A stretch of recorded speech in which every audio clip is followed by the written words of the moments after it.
She dreamed of the forest, endless, all-encompassing, alive. It was everywhere outside, and she was part of it too. The shrill ringing of the alarm clock drilled into this primal existence. It was unnecessary and cruel. She opened her eyes and lay motionless for a few moments, as the forest slowly faded from her. Waves of another life rushed over her. She turned her head and recoiled in fear, seeing a man sleeping beside her. "That is my husband," her mind supplied. She stared at the unfamiliar face, and only after a long moment did recognition settle in. "The alarm," her mind reminded her. "It's still ringing. Turn it off." She reached out, silencing the alarm. Or rather, her body did, while her mind filled in the knowledge of why it was ringing in the first place. The sudden silence unsettled her. There was no wind rustling through tree canopies, no whispering leaves, no creaking branches, no scurrying creatures, no humming insects, no sounds of life. "This is home," her mind supplied. "It is always quiet here. That is why we chose this neighborhood." "We?" she wondered. "Who is we?" She looked again at the peacefully sleeping man beside her.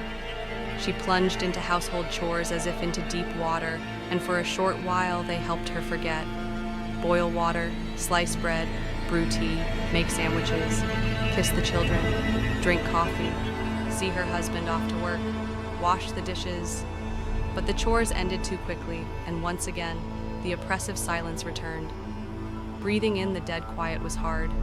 She longed for air filled with the scent of pine and decaying leaves, with hints of field mice or the strong, terrifying scent of a wolf. Memories of another time, another place, flickered at the edges of her thoughts, elusive as mist. A childhood spent near a great forest, running barefoot through fields, the laughter of someone dear, her sister, a friend. Their faces blurred when she tried to focus, slipping away like sand through her fingers. She grabbed her bag, threw on a jacket, slipped into the first shoes she found, ran outside, and got into the car. She turned the key in the ignition and drove. The passing cars unnerved her. The strong scent of gasoline made her nauseous, but she gripped the steering wheel tighter and kept going. Where? She didn't know the answer until the road carried her out of the city, where the stream of oncoming cars thinned, and concrete buildings gave way to neat squares of fields. Her hand moved on its own, switching on the radio. People disappeared.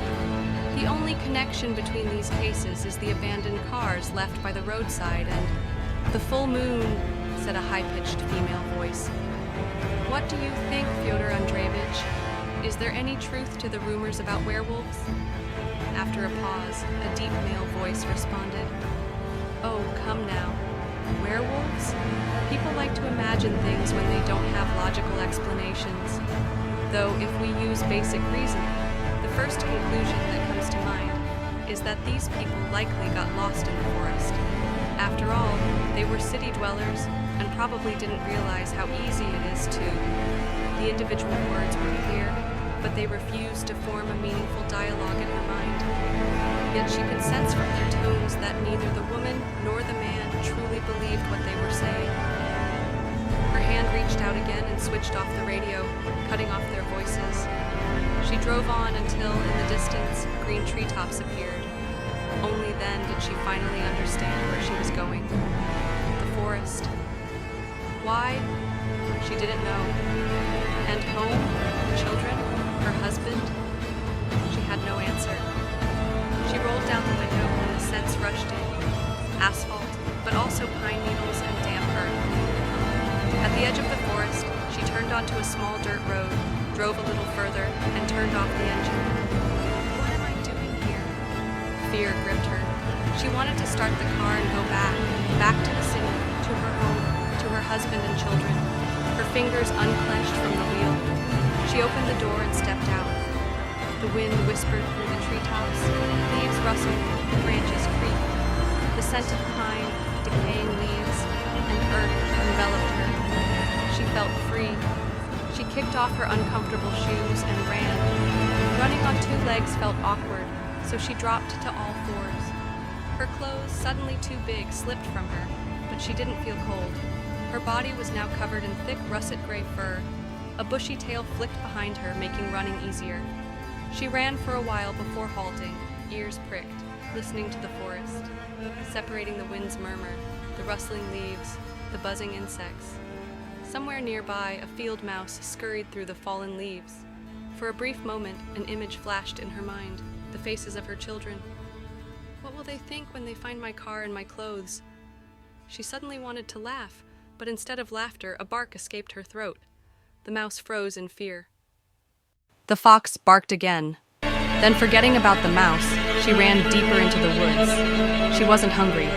When she was, she would catch as many mice as she needed, because this was the forest.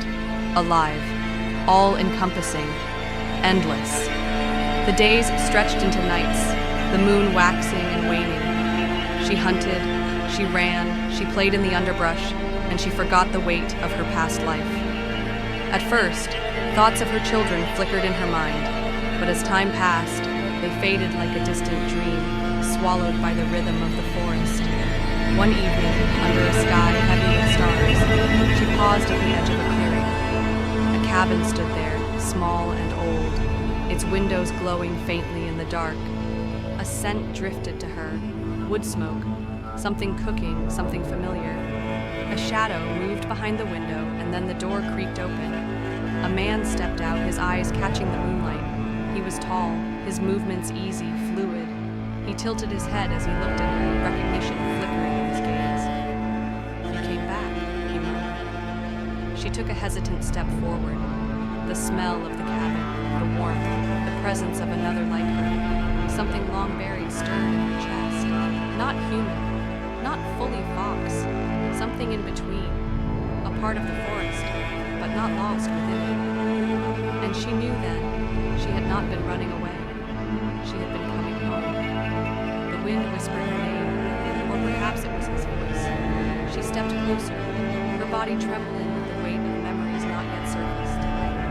Somewhere deep inside, she knew this was not the first time she had stood at this threshold, and it would not be the last. She took another step forward,